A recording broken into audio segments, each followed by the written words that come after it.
அறம் சிறப்பையும் அளிக்கும், செல்வத்தையும் அளிக்கும்.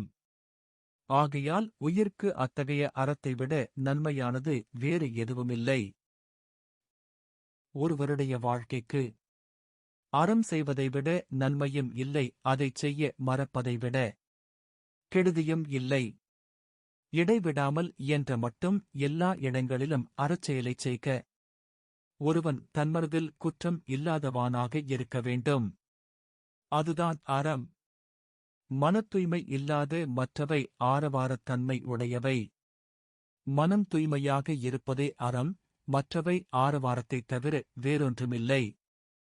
பிறர் மேன்மை கண்டு பொறாமை. புலன்கள் போகும் வழிச் செல்லும் ஆசை.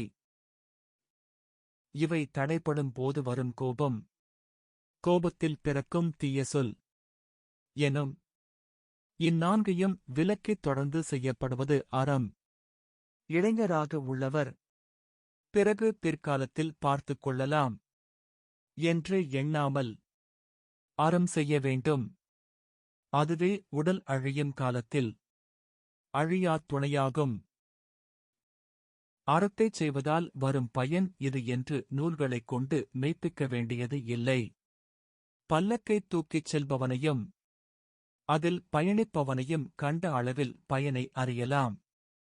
ஒருவன் அறம் செய்ய தவறிய நாள் ஏற்படாதவாறு அறத்தை செய்வானானால் அதுவே அவன் உடலோடு வாழும் நாளின் பின் அவன் திரும்பப் பிறவி எடுக்கும் வழியை அடைக்கும் கல்லாகும். அறநெறிப்படி வாழ்வதன் பயனாக வருவதே இன்பமாகும்.